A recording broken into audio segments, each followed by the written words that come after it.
matemática do reino quer ser o maior, seja o menor. A matemática do reino quer ser maior, não peça para ser servido. Quer ser grande, sirva. Quer ser grande, compartilhe. Quer ser grande, ame. Quer ser grande, tenha compaixão. Ame o outro, ame o próximo, viva para ele, entenda a sua igreja, se envolva na sua igreja, se envolva nos seus trabalhos. E aí, falando sobre essa igreja missional, que se envolve localmente na igreja, que estamos trabalhando, estamos botando algumas propostas, algumas possibilidades, alguns trabalhos com a mocidade, com os irmãos, desenvolvendo uma espécie de evangelismo por grupos de afinidade. A igreja que eu estou pastorando, ela tem 75 anos na mesma cidade. É uma pequena cidade, é um lugar de plantação de canas, de açúcar, de usinas em cidades vizinhas que plantam nesta cidade que estamos pastoreando. Então você tem do lambaeiro, que é no processo da cana, ele seria o ser humano menor, o que o motorista do caminhão não dá nem carona para ele, ele volta a pé para casa, porque ele é sujo, ele trabalha no meio dos canaviais, catando as canas que ficam para trás, botando na esteira, jogando em cima da Julieta, que é o tremião, que é aqueles caminhões grandes que levam as toneladas de cana.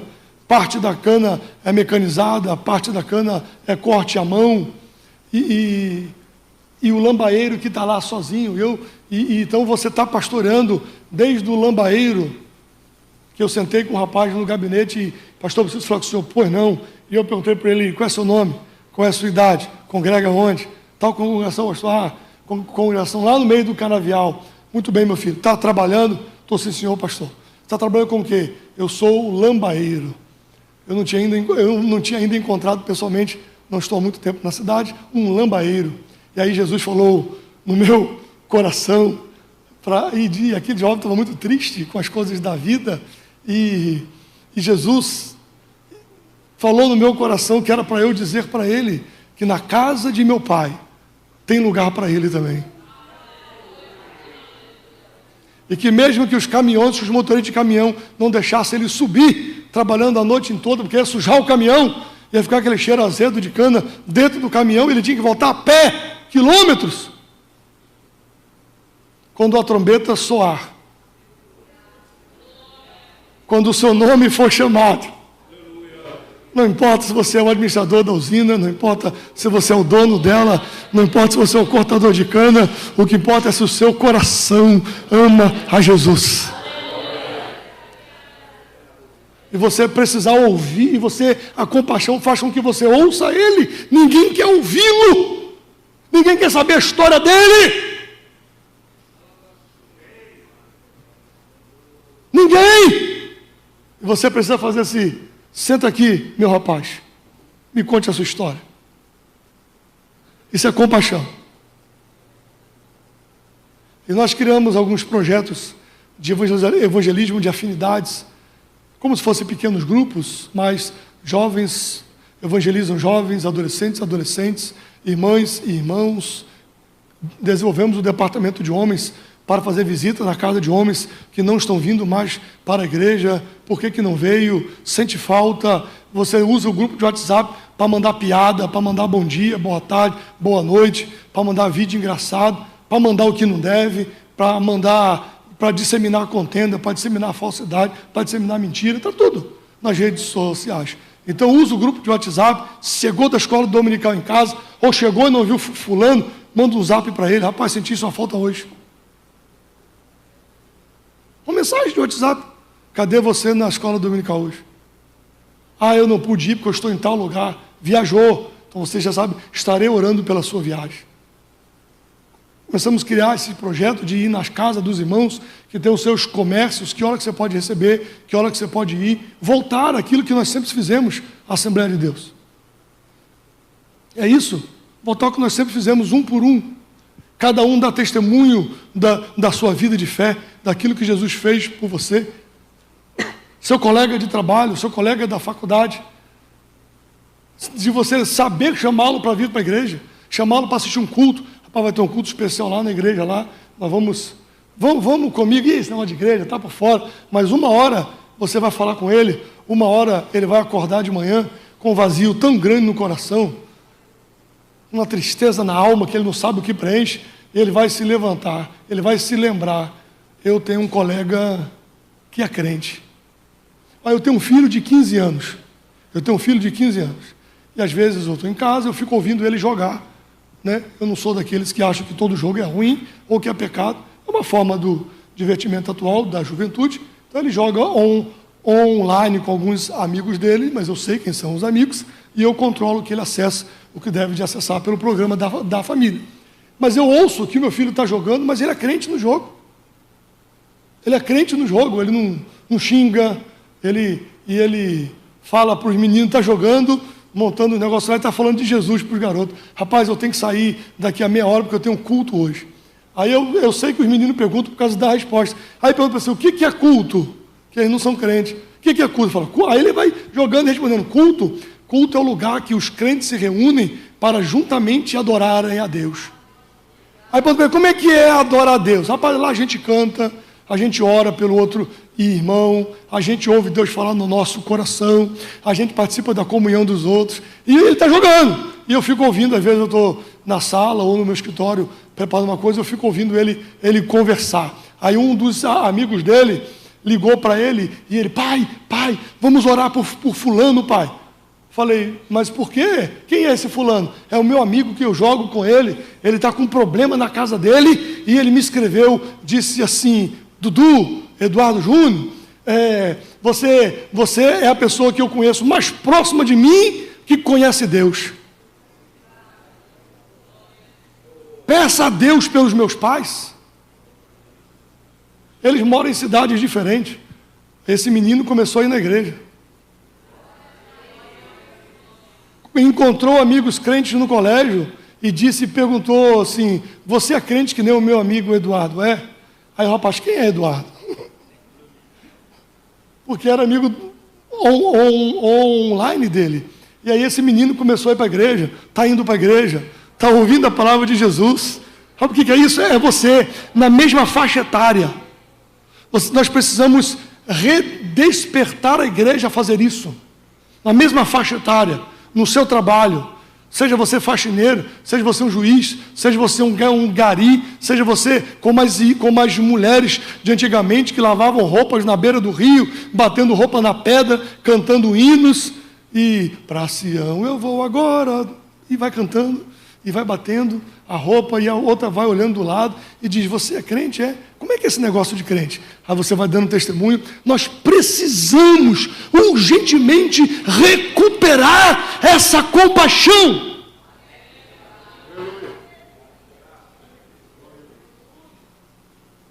Desenvolvemos 2 projetos com a juventude, um chamado Projeto Apolo, formando uma geração de pregadores, dando aula para os jovens, ensinando o que é um sermão, o que é pregar, o que é a introdução, chamando eles e do jeito deles. Chamo eles, sento com eles na sala, bato papo com eles, converso, dou um livro, dou isso, um outro irmão vem, e um outro projeto chamado Talita Cume, que é um projeto de amigos de oração, onde as moças, acontece com rapazes também, mas onde as moças se reúnem a cada 30 dias e elas tiram o nome de uma ou outra sem saber que tirou, como uma brincadeira de amigo oculto, só que é um amigo de oração. E aí você passa 30 dias orando pelaquela pessoa, sem que ela saiba que você está orando por ela. E aí você está orando na sua casa, e daqui a 30 dias vocês se reúnem em um evento na igreja, em um chá, em um lanche, e aí tem uma pequena palestra sobre vida com Deus, sobre comunhão, e é onde as pessoas entregam o seu amigo oculto, e diz, nesses últimos 30 dias, eu tenho orado pelo pastor Fábio. E o Espírito Santo me incomodou que eu não só orasse, mas que eu jejuasse pela vida dele. Eu não sei o que está acontecendo com ele, mas Deus sabe. Irmãos, a gente é crente, e crente pentecostal. A gente crê no extraordinário. E aí eu não sei o que o pastor Fábio passou naquele mês, mas ele sabe. E aí ele vai se lembrar, rapaz, tinha gente orando por mim, especificamente, o Senhor levantou em oração, aí ele vem dar o testemunho dele, vai entregar, e vai dizer assim, muito obrigado, irmãos, esse mês foi um mês muito difícil, ou foi um mês muito fácil, ou foi uma bênção, recebi uma bênção no emprego, recebi não sei o quê, obrigado pelas orações, e nesse mês eu passei orando por fulano. E sabe o que isso gera? Comunhão. isso gera comunhão, isso gera união, isso gera compartilhar as suas necessidades aos santos. Isso gera você introduzir um colega seu que não é crente e diga: eu tenho uma reunião de oração. O que é reunião de oração? Olha, é um pessoal que fica, nós oramos um pelos outros por 30 dias. Rapaz, que legal esse negócio, viu? E você vai ampliando e esse grupo vai se tornando maior, cada vez maior, maior, e você vai buscando as ovelhas perdidas da casa de Israel. Quem que não veio mais para o culto? Quem que se decepcionou? Quem que está triste em casa? Às vezes nós estamos esperando coisas extraordinárias, e Deus quer começar com as coisas mais simples que você tem dentro de casa. Isso não gasta dinheiro, isso não tira seu tempo das outras atividades, isso te aproxima das pessoas, isso te aproxima de Deus, isso muda a história da sua vida. A igreja missional, a igreja que se envolve com a missão, a igreja que entende a missão de Deus, e a igreja que quer fazer e dar resultado aonde quer que ela esteja. Amém? Quantos creem assim? Agora, dentro dessa mesma perspectiva, eu quero mostrar para vocês algumas coisas. Está pronto no telão?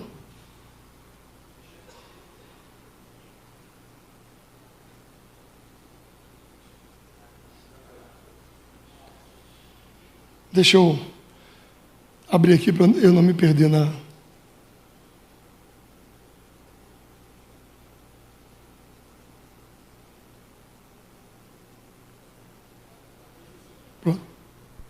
Pronto. Esse é o primeiro slide que eu vou passar. Quando a gente fala sobre missão, sobre trabalho missionário, obviamente a gente precisa falar e entender a missão transcultural da igreja. Porque Jesus, por que eu falo primeiro sobre o trabalho aqui, agora? Pode deixar o PowerPoint, esse mesmo, amigo. Por que eu falo da missão aqui agora? Porque não adianta você querer dar fruto longe se você não dá fruto aqui. Não adianta você querer investir na missão transcultural se você não entende a sua vocação aqui. Porque a contribuição missionária, o envio de missionário, ele é intimamente ligado ao tamanho da consciência missionária que a igreja tem. Então, você não precisa falar de contribuição primeiro. Você conscientiza as pessoas. Elas precisam entender a necessidade. E a contribuição do sustento do missionário, ela vem no processo. Por quê? Porque é do interesse de Deus que ela venha. Então eu quero te mostrar um pouco do mundo. A sua realidade em Embu das Artes você conhece.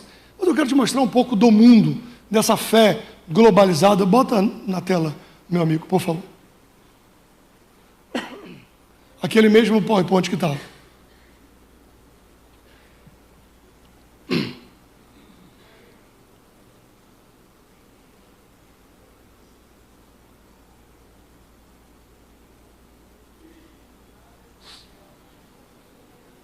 É aquele mesmo que estava. Pronto. Entendi. Então eu vou falar olhando para cá. Onde nós estamos agora? Pode passar o próximo. Próxima tela, por favor.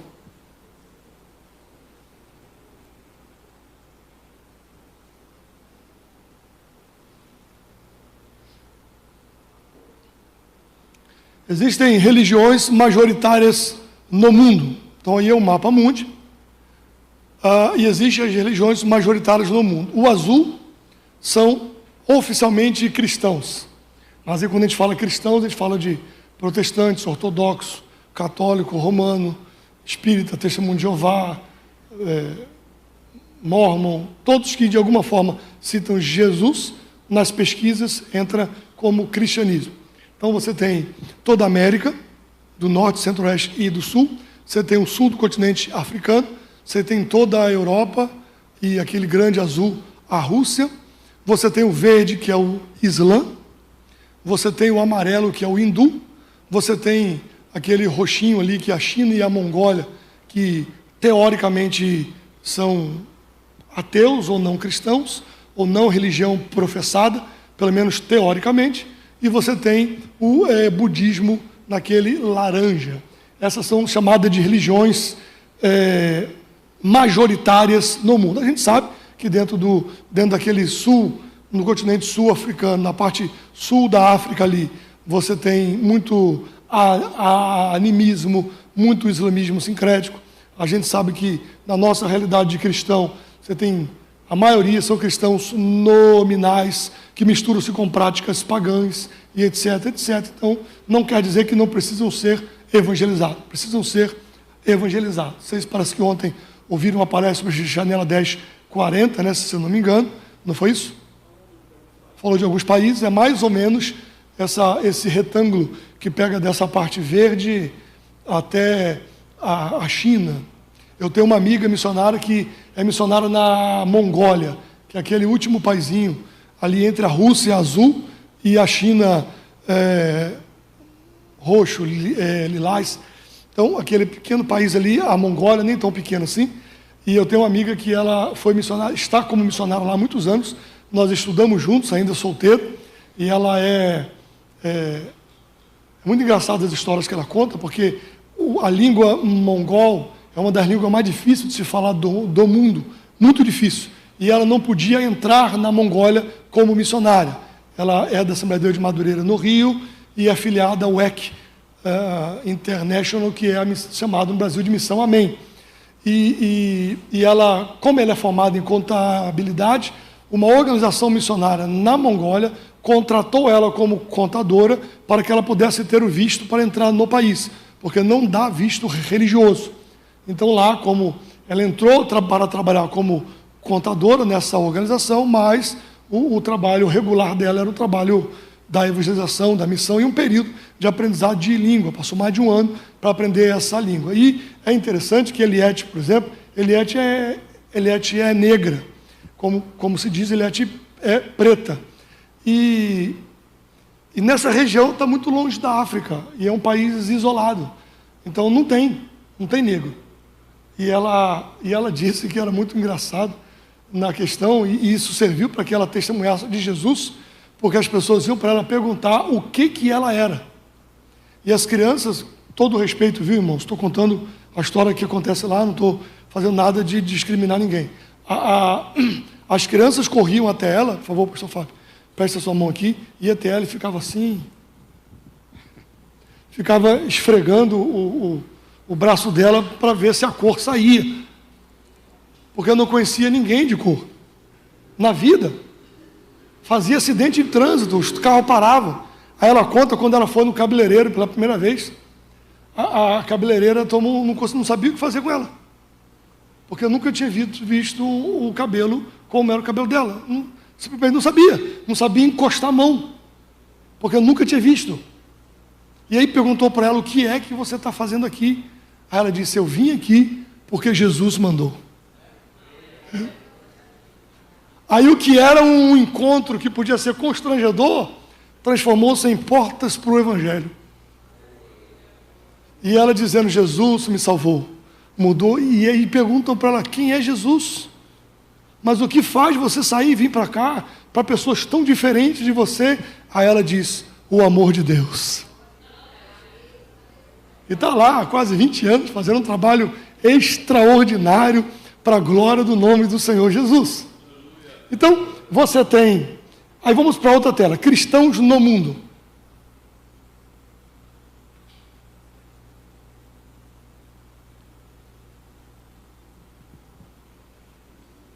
Nós estamos vendo todos eles, né? Mas vamos ver esses pontinhos.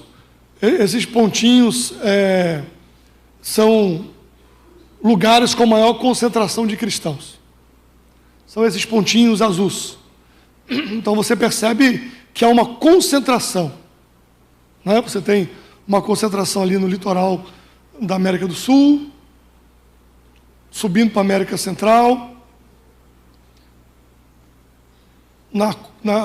nas costas nos Estados Unidos, leste ou oeste, a Europa, alguns países da Ásia e alguns países africanos.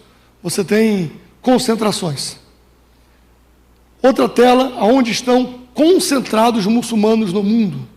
Os muçulmanos, você percebe que eles estão espalhados, tem também pontos nas Américas, tem pontos na Europa, tem pontos no norte da África, tem pontos no Oriente Médio, tem pontos na Ásia, e aquelas ilhas, a Indonésia, aqui na sua direita, bem verdinho, na verdade a gente acha que todo muçulmano é árabe. Não é. Nem todo árabe é muçulmano e nem todo muçulmano é árabe.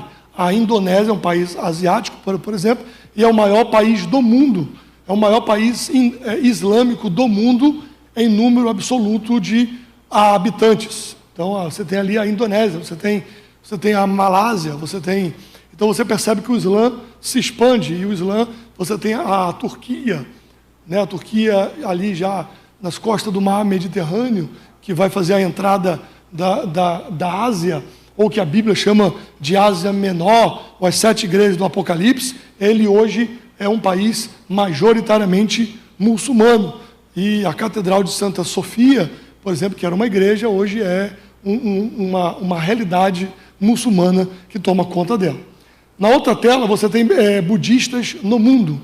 O budismo está concentrado mais nessa área da Ásia, porém a filosofia budista ela se espalha pelo mundo e por outras religiões e por nominais de outros cristãos nominais, abraçam o ideal de vida budista, da morte do eu, e etc, etc. E você tem os hindus no mundo. Os hindus eles se concentram mais, obviamente, na Índia, mas a filosofia hindu também está espalhada pelo mundo e por outras regiões do mundo. Aí na próxima tela você tem os cristãos e os não evangelizados. Percebeu os cristãos? Olhem bem para essa tela. Os cristãos. Dê um clique.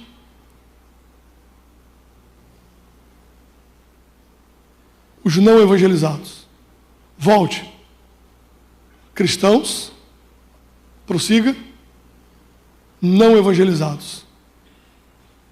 Então você percebe que também é uma concentração de não evangelizados. E como que a nossa responsabilidade aumenta? Por quê? Porque nós temos áreas do mundo que não foram alcançadas, e nós temos áreas do mundo que já estão sendo re-evangelizadas por muitas vezes. E nós, cristãos, dentro da igreja, estamos brigando entre nós. Pelos departamentos, pelos horários. Não abro mão da segunda-feira. É o dia do ensaio do meu departamento.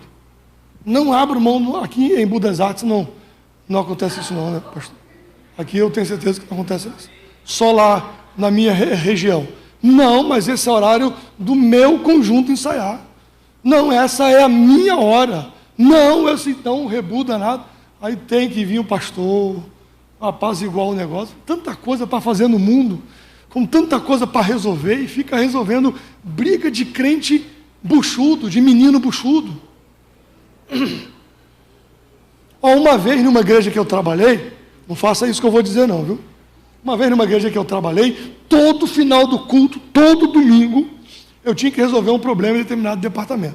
Pastor, eu preciso falar com o senhor. E eu não conseguia nem atender os irmãos da igreja, porque eles me seguravam aqui no púlpito. Aí quem precisava mesmo ser atendido, ou não era.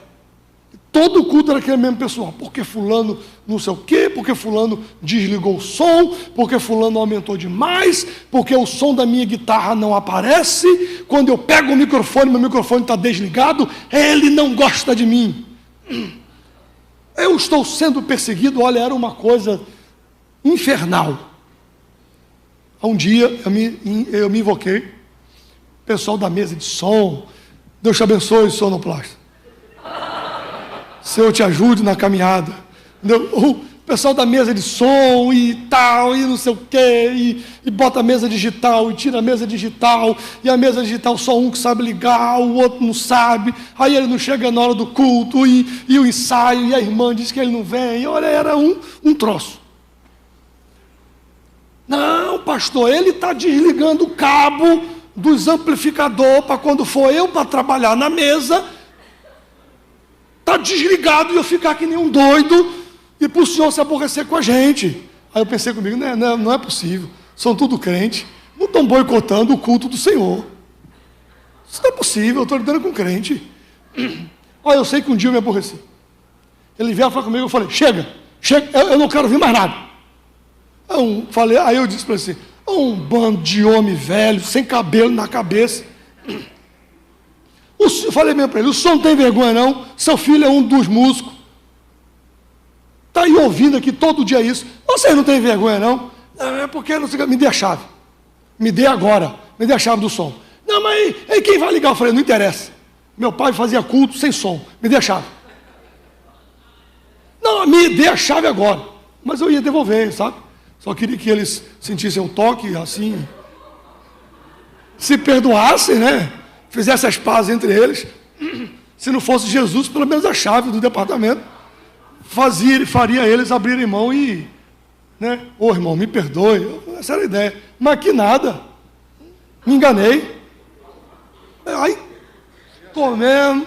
E eu falei, olha, foi o seguinte, vamos trabalhar junto, você e ele. Se ele ficar, eu não fico. Eu me aborreci mesmo, falei, pronto, não fica ninguém. Me dê para cá, agora, pronto. Reunião encerrada, pode ir embora.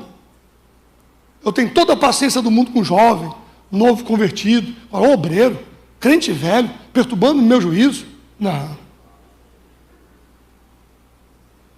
E por besteira, não vem minha agonia, não.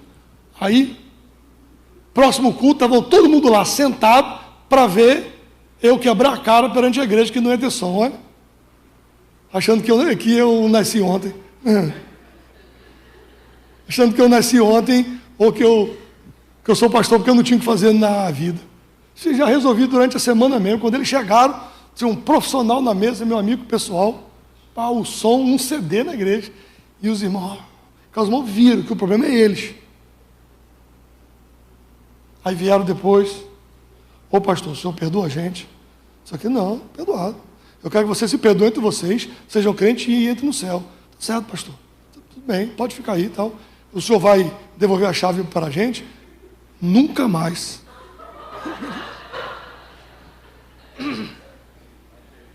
Mas pastor, nunca mais. Vai servir a Jesus, tem muita coisa para fazer na igreja, não dou nunca mais. E segui o trabalho, melhor do que nunca. Todos eles são meus amigos hoje. Eu achou pastor em outra igreja, aí eles me encontram na rua e falam, eita, pastor arrochado. Aí me abraçam até hoje. Meus amigos até hoje. Porque tem coisas que não dá. Você tem muito problema no mundo para resolver. Você tem uma cidade para evangelizar. Você tem um mundo para ser alcançado. E você fica girando no deserto, resolvendo problema de crente velho. Eu costumo dizer que você faz missões, popularmente se diz que você faz missões orando, indo e contribuindo. Já ouviram isso? Repita comigo, orando, indo e contribuindo. Mas eu descobri uma quarta forma de fazer missões. Sabe qual é?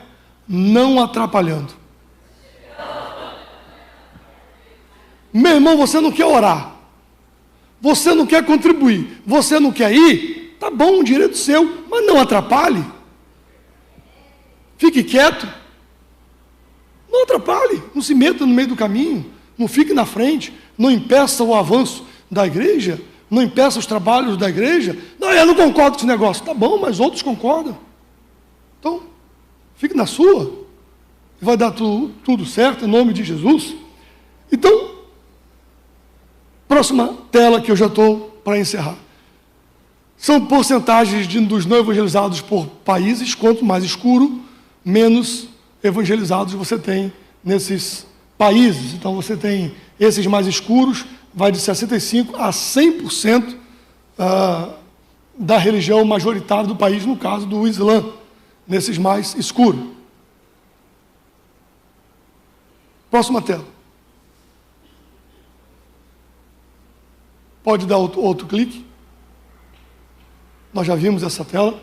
Pode passar, por favor, a próxima tela.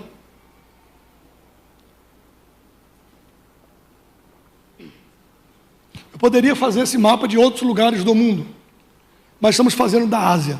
Ali eu tenho China, ali eu tenho Bangladesh, ali eu tenho Índia, ali eu tenho Paquistão, ali eu tenho Afeganistão. E eu tenho Nepal. E tem o Sri Lanka também ali. São os países da Ásia que, digamos assim, seria o lugar mais escuro da Terra. Uma vez um amigo meu, eu não fui a Bangladesh, fui a outros países missionários, mas a Bangladesh eu não fui, e ele falou para mim assim: Eduardo, você não tem noção o que é miséria. Você não tem noção o que é quantidade de gente em um lugar só.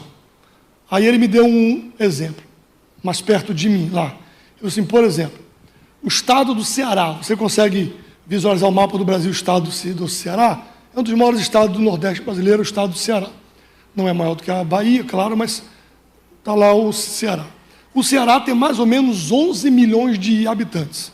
Talvez hoje 12 ou 13, mas nessa faixa. Vamos botar 12 milhões de habitantes no Ceará, no estado inteiro do Ceará.